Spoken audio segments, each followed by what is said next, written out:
Hey, Travis, welcome to Masters of MEDDICC. It is an absolute pleasure to have you on the show. I was blown away when you agreed to talk to me today because, like, looking at your resume, your background, your experience in this wonderful world of sales, you know, it speaks for itself. So thank you first and foremost for taking the time to talk to me and the audience. And perhaps let's start off, as we always do, with you telling us a little bit about yourself and how you came into this wonderful world of enterprise sales. Well, first of all, thanks for having me, Andy. Really appreciate it. I look forward to spending some time with you this morning. Let's see. So yeah, like most out of college, just looked at a lot of different things to kind of do. And I lived in Dallas, Texas, went to graduate school there and kind of got bored with grad school. And started looking at different roles, different opportunities, going on interviews while I was in school and figuring out kind of what fit best. And I came across a company. This is in the early 90s, called Physician Sales and Service, and they were selling medical supplies to doctors' offices. So I joined there, got a territory in East Texas, moved to Tyler, Texas, of all places, for 2 years. And sold, medical supplies to doctors all across East Texas, which was, at first East Texas was not where I wanted to be, but over time it really, came to love the people and the opportunity there. Got an opportunity to go into management pretty early. Moved to Phoenix for a year, and then moved to the Bay, in medical, moved to the Bay Area in the mid 90s. As a manager, kind of leading a team of doing that here in Northern California. Had never been to the Bay Area, never been to San Francisco, never planned to kind of be in the Bay Area, but it doesn't take long being in the Bay and meeting different people in the sales world to decide that, medical is probably not the right place to be. I actually met a guy named Carlos De La Torre, who a lot of the people that we watch in this will know Carlos. He's had a great career and fantastic sales leader. And he was at PTC, and he said, hey, you should come interview with us. And so that was it. That's how I got into enterprise sales, through Carlos and an interview at PTC in 1995. The ever famous PTC, the ground, ground zero for quality sales leadership talent. I think that goes without saying. Fascinating stuff. And one of the things that I've come to sort of know from PTC at that time, a lot of the people I've spoken to who started their sort of careers in enterprise technology sales at PTC, it was just that they started technology sales there. Was there do you think that was part of the strategy at PTC to find sort of talent from other sales industries and bring them in? Yeah, certainly. Like at the time, if you wanted to be in technology sales, there weren't that many options, right? PTC hired, essentially alpha males from lots of different backgrounds, right? A lot of the folks came from selling printers, copiers. Myself on the medical side, a handful of us came from that background. And you didn't have to have a technology degree. At the time, I think most folks that sold technology had a tech background, a computer science or electrical engineering type background, and then they kind of went into the sales world. PTC was one of the first to say, look, we're going to go hire young, aggressive, smart salespeople. We'll train them how to sell technology. We'll invest in their development on the technology sales side. But we want aggressive salespeople. And so the place was just packed with hyper aggressive, alpha types that obviously, went on to do some really cool stuff. Yeah, that is fascinating. Do you think that that a similar strategy like that with those types of characters would work in today's world? Of course, it works in today's world. Okay. Yeah. We did the same thing, right? Now we hire SDRs, for example, right out of college, and we look for a lot of the same attributes that were successful, in a seller in the mid 90s at PTC. Those same attributes are the same attributes that we want today, right? We're not hiring computer science majors, even though we sell a fairly technical product.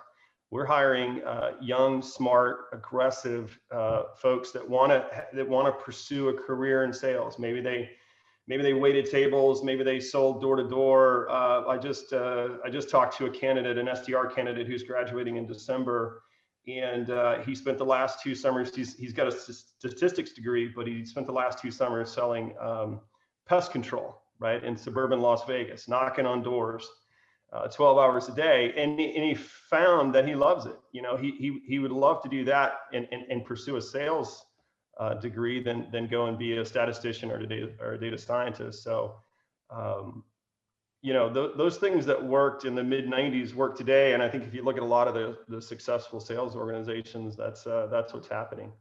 Fascinating. And so taking that example of the SDR candidate, how did you find that candidate? How are you finding these candidates that find you with that kind of experience? So there are recruiters that specialize in that, right? So there's you know, if you're here in the Bay Area, you probably know Betts Recruiting, right? They are the de facto sort of primary focus for recruiting SDR candidates, young folks right out of college. In this particular case, it came from a referral, right? Actually, a referral from Mark Cranny. So small world here, but Mark introduced me to this candidate. He didn't have a space for him on his team and said, "Hey, you might want to take a look at this guy. I think he'd be a good fit." Yeah, well, that's a pretty good endorsement to get from Mark. Yeah. Indeed. Yeah. Yeah, it's funny because that was actually a little bit like my entry into the world of sales. I was going door to door, commission only sales job was my first ever sales job. And when I kind of wanted to get into B2B sales, I was kind of met with this classic catch-22 of like, you know, we like your background, we like your approach, but can you come back when you've got some B2B experience, which is obviously a catch-22 in itself. So, but what I've always thought and said since is there were things that I learned out in that job, you know, that I have never seen the opportunity to learn in B2B sales itself, but that actually, you know, have driven me to find success in B2B sales. You know, it's just funny things like, you know, if you are knocking on doors and it's, you know, it's 8 o'clock in the evening and there's one house that's just, you know, separated from the others, you're going to have a conversation with yourself like, my car's back that way, I could go home, it's cold, it's wet, you know, whatever.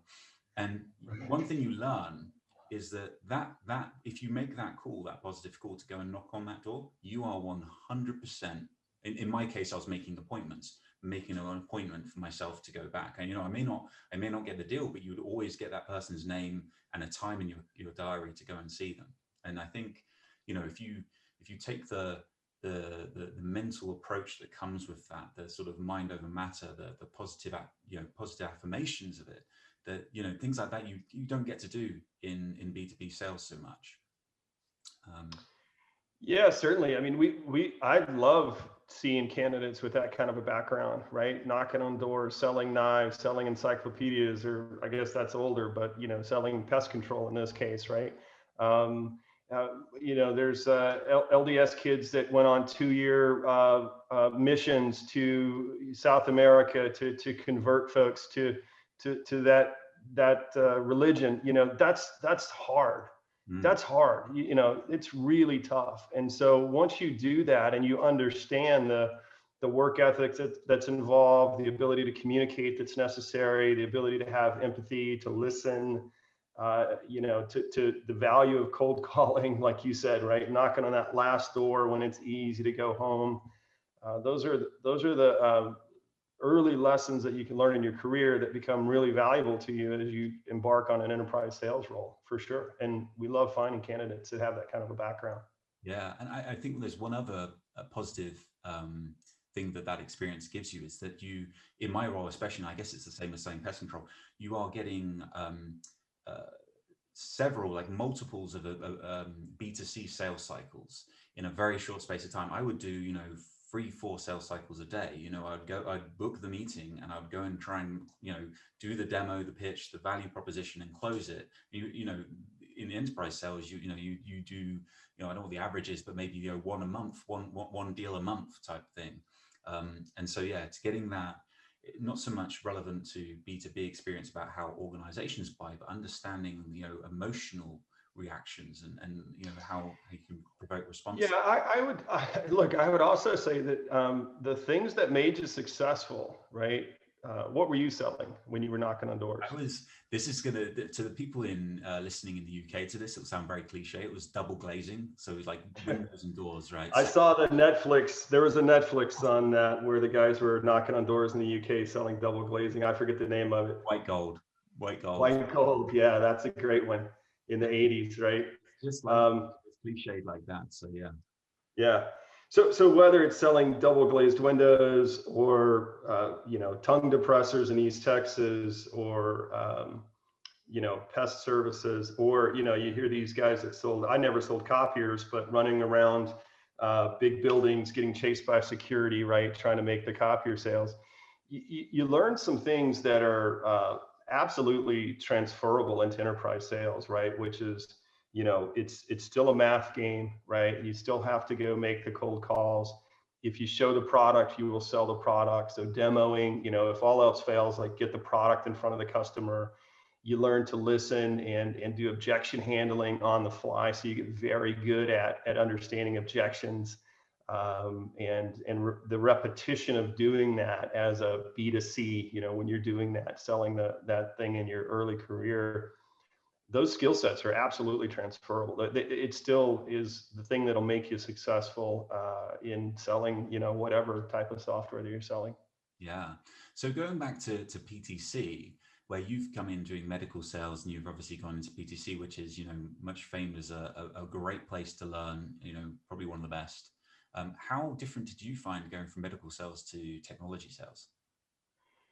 A lot, right? You went from, being in your car all day, which is what we were doing, and going literally like driving into someone's and knocking on their door, going in and making a sales call, to being in an office, on the phone, back in the, I'll kind of date myself here, but, at the time, in order to find leads, you'd get the San Jose Mercury News and like kind of go through the help wanted ads and figure out what company in your patch was hiring mechanical engineers, and then you'd start banging the phones and trying to get meetings.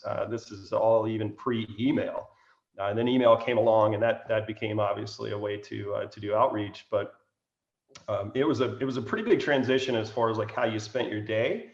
But certainly this, again, the same skill sets, right? The cold calls, the getting demos, showing the product. It was a very visual technology in the early 90s anyway, or the mid 90s, PTC was. So it was all about getting the product in front of the customer.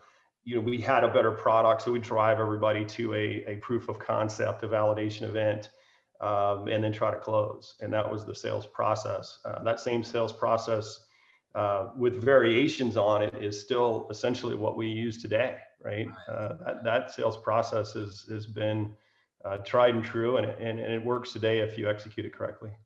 That and that in itself is always fascinating to me when I speak to sales leaders like yourself who say that, regardless of what I'm selling or the industry I'm selling to or the technology I'm selling, the playbook remains very, very similar. Do you find that's what you're saying, your playbook stays the same? In broad strokes, yeah, absolutely, right. So the big blocks of that have stayed the same, right. What has changed is the tech stack has changed quite a bit. The approach to SaaS obviously has changed things quite a bit. How do you get leads? How do we work the market itself? But certainly, showing the product still matters, right. Doing the cold calls still matters. Driving the customer to a validation event, qualifying that validation event effectively, getting to the economic buyer and making sure that you've got that thing qualified.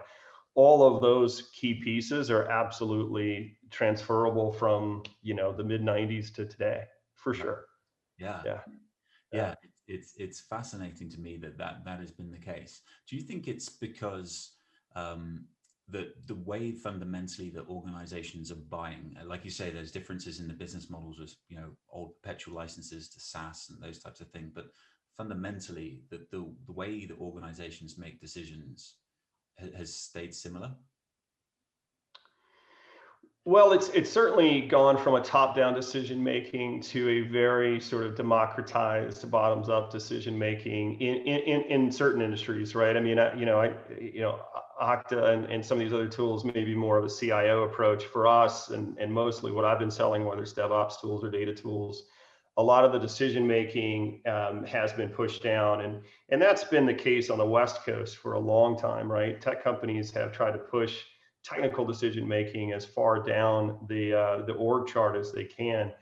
So you still have to win hearts and minds, right? That hasn't changed. You've got to go in and show the product. You got to go win hearts and minds from the technical decision maker. You need to understand, thinking of the value pyramid. You have to understand the key players in middle management and what they care about, and you have to sell at that level. And then you have to have an executive sales strategy. So being able to sell at all three levels, whether it's the user level, the VP director level, or the C level, and understanding your value pyramid for each of those levels is really important. Um, how you validate and how you go through a sales process is similar, but being able to sell at all three levels, that obviously aligns with your technology and how you assign your technology or your critical capabilities and your technology into that value pyramid. It changes with the product, but is consistent across products, right? The company that did that probably the best of all is AppDynamics, right? They sold APM solutions. I never worked there, but I've hired a bunch of folks that have worked there. They were absolutely pros at delivering that value pyramid message and aligning their critical capabilities with customer outcomes in that value pyramid. So those are some of the techniques that we've adopted, that we use quite a bit, that maybe have evolved quite a bit from the old PTC days, but are really valuable in today's selling environment and how customers buy. Right. And you mentioned it changed a little bit from the PTC days, and obviously you've had a wonderful career, which we can come back into in a moment. But was there another moment in your career where, just like in PTC, I'm sure you learned so much. Was there another role you had where you kind of would say that there was like a similar sort of shift in learning and approach that you took on?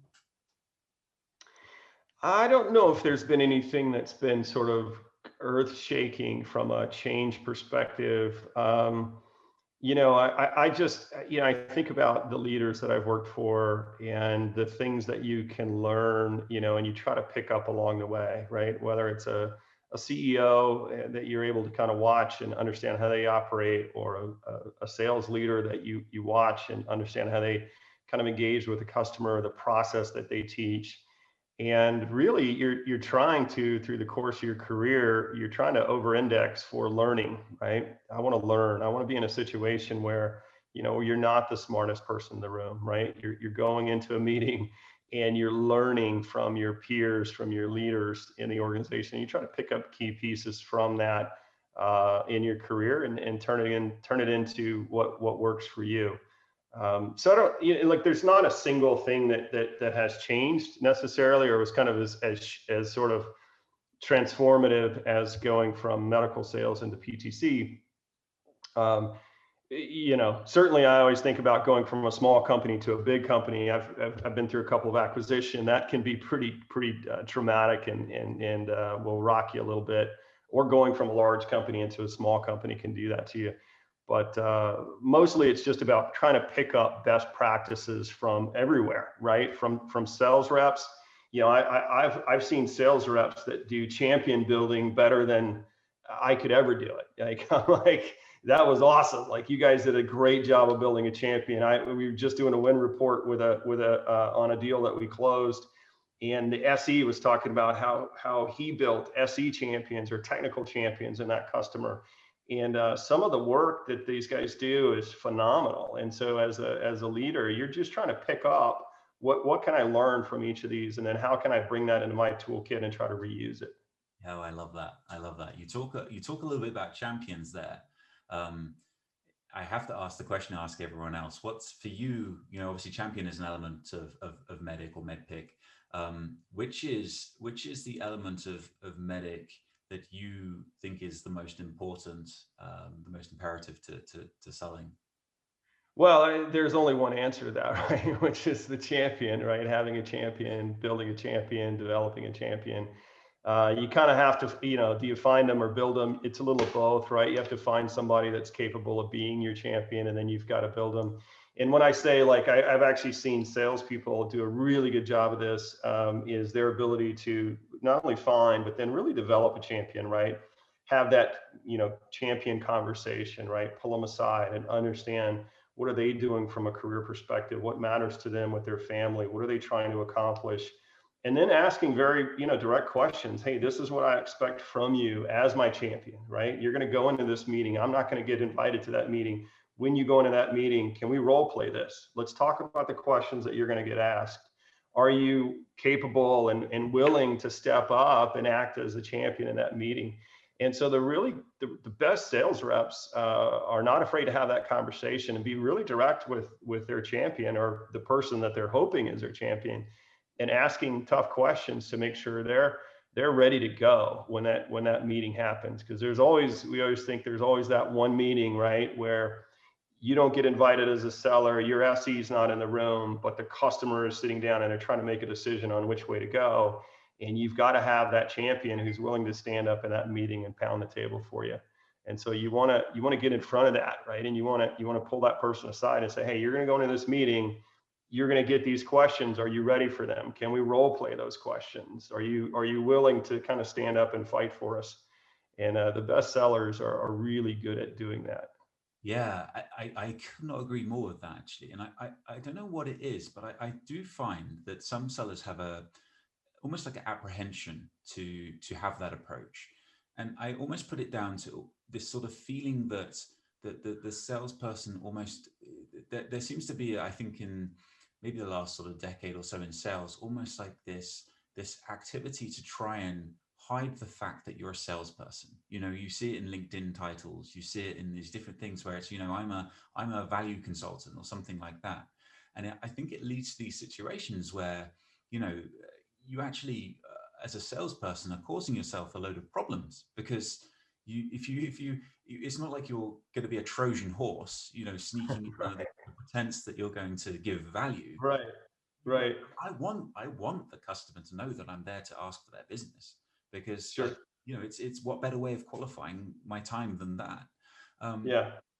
But I love to hear the stories of you mentioning about the best sellers there that make it very, very clear of the champion's role. And actually, for me, I think with actually MEDDICC or MEDDICC itself, I always think about it like this: if you sat down with your champion and you said, by the way, I use this thing called MEDDICC, and let me tell you what it is, and you took them through a MEDDICC review with them, they Sure. love it. They would be like, okay, Sure. I can see you're approaching this exactly the right way.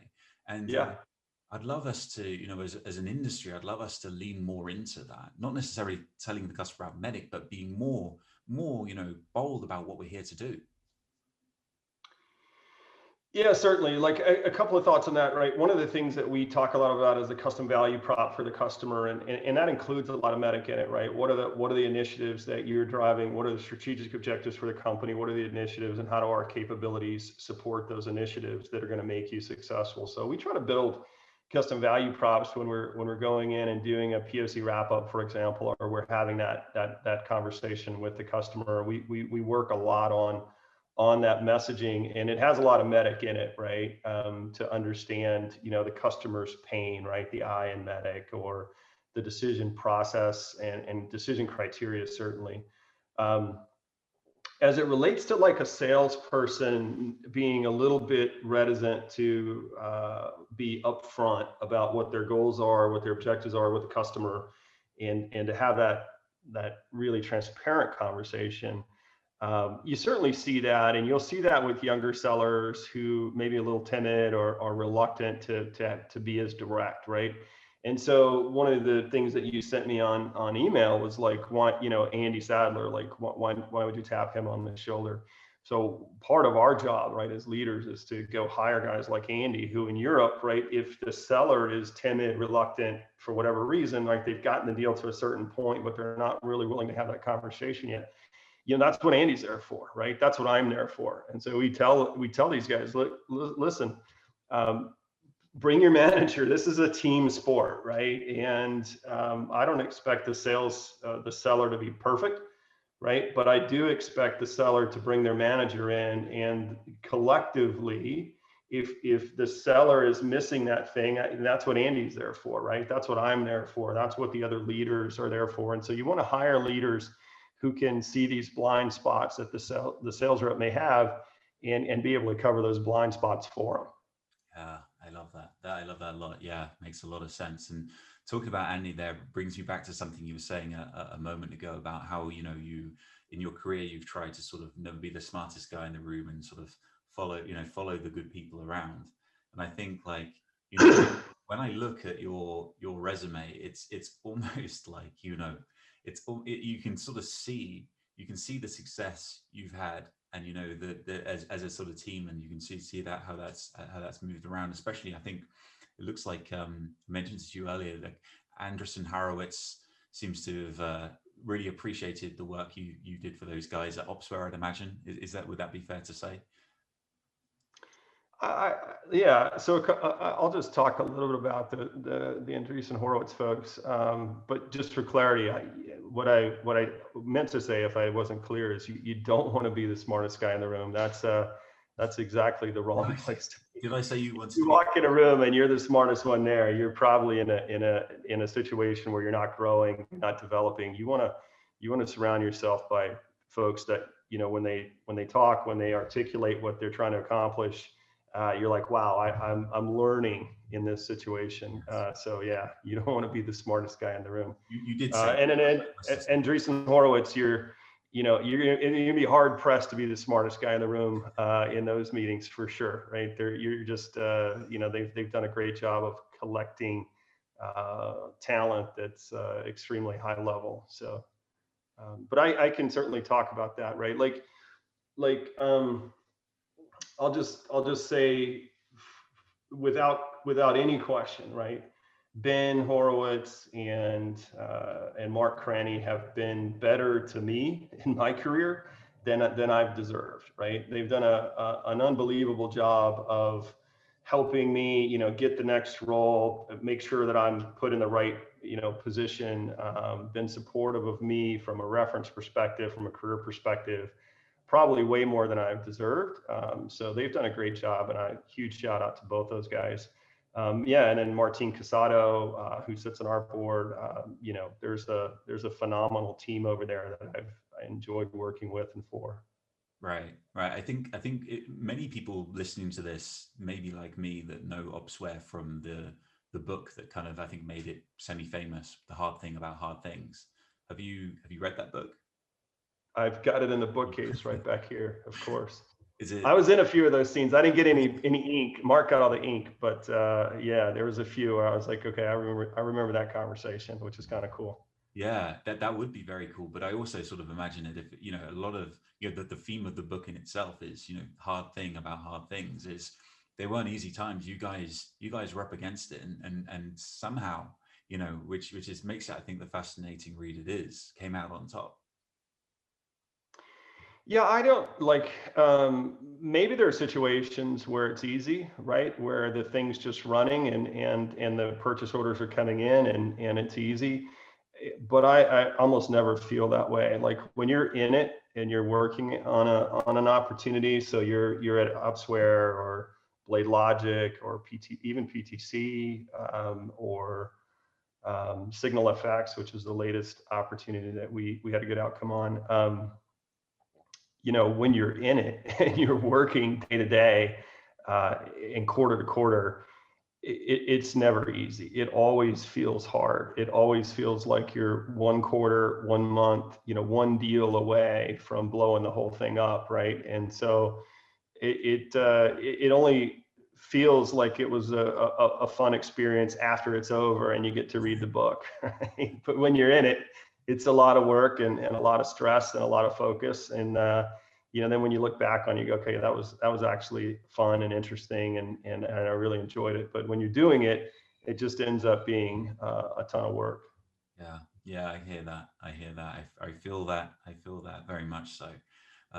You after PTC, you went to BladeLogic, is that right? And then that was, you know, was that a, I think a few people, to say the least, went from PTC to BladeLogic. There seemed to be a pull of talent following. Was it John McMahon that you followed there, or? No, actually, I went there in '03. Like I was really early at BladeLogic. I think I was the second guy. There's a gentleman named Mike Nakamura, who's an SE leader over at Splunk now. Great guy, and he was an SE, and they didn't have anyone on the West Coast in a sales function. It's a great story, right? And so I got a phone call, and I talked to the Blade folks, and they were in Boston, and I was out here on the West Coast, and they said, "Look, we actually have a sales call that's going to happen in San Francisco, and we got an SE going to the call, but we don't have we don't have anyone on the sales side, a rep or manager or anything. Can you go to the call? You get a sense of the product, you get a sense of the customer, and that'll be your interview, or at least one of your interviews, right?" So I said, "Sure, I'll go on the sales call." I was looking at different opportunities, and I went. And Mike did a demo, and the customer just absolutely came unglued, right? They stood up in their chair, they went and got their management, the room filled up. They kept saying, "Show it again, show it again." And so, look, I didn't know the first thing about systems management or selling systems management. I honestly didn't even know what I was looking at, but I could read the customer room, and they were excited. And so I got excited when I saw the customer get excited, and I said, "Yeah, let's make this work," right? So that's how I ended up at BladeLogic. I was there for a couple of years. I actually left there to go to Opsware before John started, right? So John came in, I think 3 or 6 months after I had already left. So I never really got to overlap with John, unfortunately. He came in as the leader sort of post my departure. That is a brilliant story. I love that. If I was you in that situation, because I have the world's worst poker face, when I was sort of going back to the person that had asked you to step into that role as a sort of interview type process, I would have found it very, very hard to kind of play it cool. After seeing. I wasn't cool at all. I sat there with Mike, and I said, "Look, I'm a candidate for the sales role here. I'm more here as a spectator than anything else." Mike did all the work. He did the demo. I didn't even pitch, I don't think. I just mostly was there to watch and saw the customer reaction and said, "Look, I don't have to know systems management to know this thing's hot." And it was. It obviously, those guys had a great outcome. I'm a huge fan of what they accomplished. Yeah, it was good. It was good to be there, and then it was really good to compete with them. So I kind of got a chance to see both sides. I knew both products pretty well. So it was a fun time. Cool. And so was Mark was your first time working with Mark Granny at Opsware, or had you guys worked? I knew him at PTC. Okay. So I knew him at PTC. I worked for him at PTC. I ran a region. He ran major accounts, and I ran a high tech region for Mark. We had some success, not as much as we'd wanted to have at PTC, but we had some success. This was in the later days, the 02, 03 days of PTC. It was kind of a transition from selling mechanical CAD to selling wind chill. So Mark ran, I think, all of the major accounts at which was kind of the global 2000 at PTC, and I ran a region for him. So I knew Mark, and yeah, there's some story behind this, but he ultimately said, "Look, I have an opportunity for you to come run the West." I had wanted to manage, I get back into management from my PTC days. Wasn't really kind of getting that opportunity at Blade. This is again pre John showing up, so that's why I kind of switched jerseys, went over to Opsware, got to run the West for him, and we had success pretty quickly. It was a couple of quarters in, and the things started to click. And Mark's a fantastic leader. He had already been there for, I think, 9 months. He'd been there for a little while as the sales leader. So he started to kind of get things put together, get the go-to-market and the sales process put together and the teams put together. So by the time I got over to Opsware, he had done a lot of the foundational work. I just kind of came in, plugged into the West, and started cranking. Oh, okay. And from BladeLogic then, I'm looking at your resume, was the next time you worked with Mark at, I'm not sure if I'm saying this right, by the way, is it Mesosphere? Is that who you'd say it? Mesosphere? No, I didn't work. Mark went after Opsware. I think he did one small thing, and then he ended up on the venture side. So he built their commercial go-to-market team on the venture side. He you should get him on your call, but he pretty much revolutionized how venture presents tech to companies, and he built that entire commercial team at Andreessen. I didn't work at Andreessen, but I stayed in touch with Mark, of course, and so both Cipher Cloud and Mesosphere were Andreessen Horowitz funded companies, and I got introduced to both of them through Mark and Ben and the crew. Again, like I said, they've been great to me. Yeah. Yeah. I mean, you're being, I think, very modest, I would say, because someone like Mark with his network, he's not he's not tapping you on the shoulder just because I'm sure he does like you a lot, but I'm sure it's got to be the results driven guy like that. So I think you're being very modest there. But that's one of my favorite things about this industry is when you see these teams of people that work together time and time again, and it just, for me, if you ever see that, it's always a good thing. For whatever reason, bad people don't tend to stick together. Only good people, from my experience. That's a good way to think of it. Yeah, yeah. Yeah, and I just love to see it. Certainly, I'm sure I'm not alone. But if I'm ever considering an opportunity, I want to see within the organization, especially within the leadership team, that example of where someone's gone first and someone else has followed them along, or they've gone together, as is often the case, as almost like a package. I love to see that, and I guess no better example of that is with you going from your work for SignalFx to where you are now at Imply. And you mentioned Andy Sadler earlier, who I guess was running EMEA at SignalFx, and is now doing the same at Imply. Was there any doubt in your mind about when you were looking to expand the EMEA team that Andy would be your guy? No, Andy and I started talking before I even started, right? I mean, I think he came on board. We were having dialogue about me joining Signal and have him come in and run EMEA even before I started. I think he started a couple of weeks after. Like, we had an offer letter ready for Andy the day I started. We were, he was a no-brainer for us, and still is. He does a great job. Yeah, like, I think it's, you see it in American football, right? We talk about the coaching tree, right? I'm sure there's coaching trees in Europe as well, for Premier League, soccer, right? I'm sure there's coaching trees where, in the U.S. you've got your Parcells and your Walshes of the world, and you look at all of their assistant coaches, whether they're offensive coordinators or defensive coordinators, who have gone on to do great things. And so we think about that a lot as well here, right? Which is, your coaching tree, right? Part of the pride of you getting to a certain point in your career is that you've worked with a lot of really good people, and you've been able to kind of help people further their career as well. So you want to be able to look back. I mean, McMahon has a great coaching tree. Cranny's got a great coaching tree. There's some fantastic trees out there. I was watching an interview with, I forget his name. He runs Snowflake, but he talked about the fact that when he came over to Snowflake, he brought, I think, 12 people with him, right? And he calls it his team, right? I brought my team with me.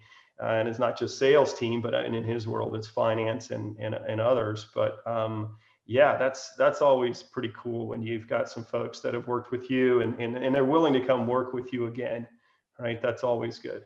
Yeah, but the other side to that is you aren't always going to have the timing right on your side for your team, the people you've worked with before.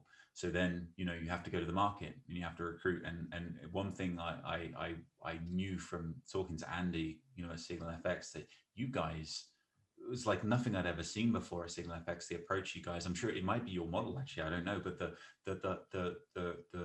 thoroughness and the approach that I saw you were taking to hiring was world class, I have to say. And I know that's something that that you put as very high on your priorities list is hiring talent. I'd love to hear a little bit more about maybe your mantra or the way you like to think about it. Well, as a CRO or any sales leader, you've got to make it a priority, right? And you learned that early in management at PTC, right? You had to hire. You just had to. There was no other choice. And so you've kind of stuck with me through this. And then I watched Mark do it. So I've seen others how they run recruiting. Recruiting is a verb. You have to go do it. It's not just hiring. Hiring is easy. Recruiting is what you have to go do. And so recruiting it has to be a priority. You have to spend the right amount of time on it. You've got to focus on it. We talk a lot about recruiting. My staff call is probably half on recruiting, right? We go through and we look at how many open heads do you have? Who's in process? Where are they in the process? We look at them on their LinkedIn profile. We dissect their, where they went to uni and what roles they've had, and we talk a lot about recruiting, and it takes two, right? Meaning we can go recruit all we want, but the really great salespeople that we want to hire have to come want to work with us, right? And so we've got to be able to pitch the opportunity. You got to pitch the comp plan. You got to pitch the space. You got to pitch the opportunity to learn. And that's one of the things we talk about Andy a lot, but that's one of the things that I think a lot of my leaders that work for me now, and certainly the ones that I've worked with in the past, are really good at. They spend a lot of time on this, and they're very good at recruiting as a verb, right? At bringing people and getting people to want to work for them. And timing doesn't always work out. Like if you look at the sales team that we have, there's a handful of folks that I've worked with in the past, but to your point, most of the people on the team I've never worked with, right? But they may be one level removed from someone else that we've worked with, but you still got to go convince them that this is the best place to be. And a lot, obviously the best ones have lots of options out there. Yeah. So it's a competitive thing. Sure. And for those that are new to you, those that may have come through a recruiter or through your own process somehow, have you got any words of wisdom that you sort of take in that you've learned over the years of, not necessarily whether it's like a real killer interview question, but things that you look for, not necessarily just in the interview process, in the interview itself, but the process and some indicators that you've sort of seen over time that point to somebody coming on to be successful? Yeah, absolutely, right. So you look for, and look, this probably works whether you're hiring an accountant, computer scientist, or a salesperson, right? You're looking for a few things that are fundamentals. Intelligence is one, really, really important. Intelligence allows you to be, sorry about that, allows you to be creative. When you're faced with a challenge, to think through problems. It's a really important thing that you can't fix as a leader, right? Like if the person that you hired doesn't have it, there's not much you're gonna be able to impart on someone who, just for whatever reason doesn't have quite the candle power necessary to be successful. Work ethic is another one that's high on the list, right? So you talked about this earlier in the conversation, right? That last door that you had to knock on, right? It's easy to say, you know what, I'm going to shut it down for the day. It's hard to have that work ethic to go knock on that last door. And it's funny, right? People get it from different places, right? They get it from watching their parents. They get it from a sibling who had a phenomenal work ethic. Some people, I don't know if it's a DNA thing where they're just absolutely focused on making that last phone call or that knocking on that last door. So you're really looking to index for folks that have that work ethic. We talk a lot about coachability, right? So, if you're smart and you work hard, but you don't take feedback, it's going to be hard to grow the way that we need you to grow. So we look at coachability, right? And coachability is something that you can see through the sales or through the recruiting process or the interview process. You can see if someone's taking feedback as they move through the process.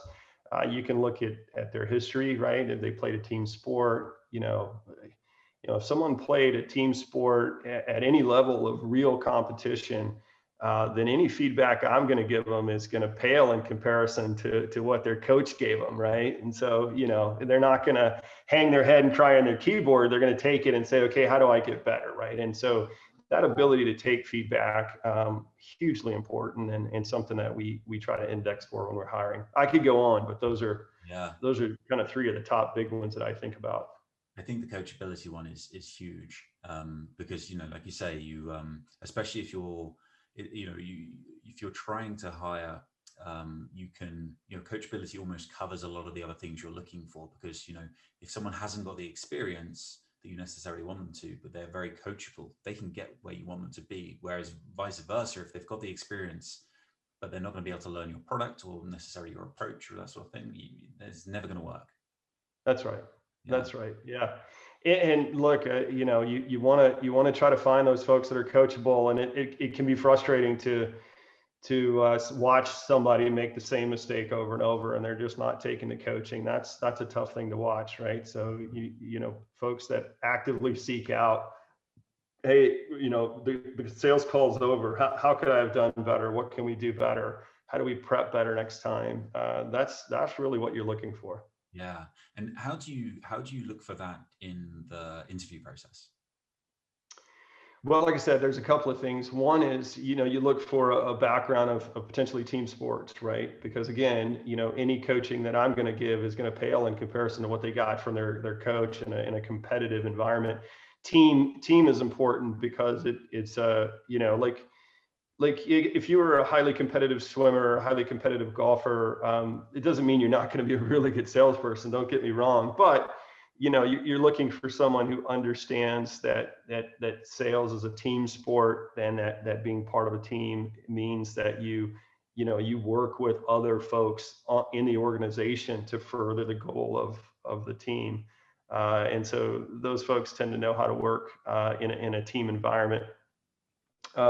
And then coachability through the process, right? So if you give someone feedback and say, listen, I'm gonna present you to the next step in the sales in the recruiting process, and I'm going to introduce you to my manager who's part of the recruiting process, but here are 3 things that I want you to go read or learn or present, right? And if they take that coaching and that feedback and they actually go do that, then that's actually a positive sign. So those are some things that you can do to kind of tease out, right? Is this person coachable or not? I love that. I love that. You actually reminded me when you're talking there of one of my favorite sayings that I picked this up from one of my SDR managers, but actually I don't know whether it's something that I never asked him, I should, but whether it's saying he coined or whether he's picked up from somewhere else, which was that you want to have a competitive team. You want everyone in your team to be number one in sales, because that's kind of the spirit you need. But what he said, he was actually answering a question in an interview for an AE candidate who asked about our culture. What's the sales culture like? And he explained it's very competitive and all the right things you'd want him to say. But then he said this one thing that stuck with me, and I wanted to encapsulate it in every team I've had since, which is that everyone in the team wants to be number one, but they want whoever's second place to be just $1 behind them. And I Right. love that idea, because it especially in so much of your experience as well, where you're almost category creating, or you so much of your success as an individual contributor counts on the success of the other individual contributors around you to create those reference customers, that flywheel go-to-market flywheel effect. So yeah, I absolutely love that, and I should really ask him about whether he came up with it so I can credit him accordingly. That's great. Yeah, I want to be number one, and then I want number 2 to be $1 behind me, and number 3 to be $2 behind. Right? That's great. Never thought of it that way, but yeah, that's when you're performing as a leader. I think back on the times where you took your whole team to President's Club, right? Those are the fun, the things that you remember. So. Yeah, exactly right. So listen, Travis, this has been incredible fun for me. Thank you so much for giving up your time. I'm really, really excited to get this out. I think particularly talking about recruiting and hiring is something that, I have this sort of funny feeling around elite sales leaders like yourself, you're so often so busy doing that people don't get to, unless they get the pleasure of working with you and your expertise, they don't get to see this stuff. So for me, you giving up an hour of your time to talk to us today and share some of this insight, especially on the recruiting, is going to be super, super valuable. So again, thank you so much for giving up your time. It's been awesome, Andy. Thank you. Thanks for having me, and good luck. And yeah, I appreciate the questions. It was a good use of the hour for sure.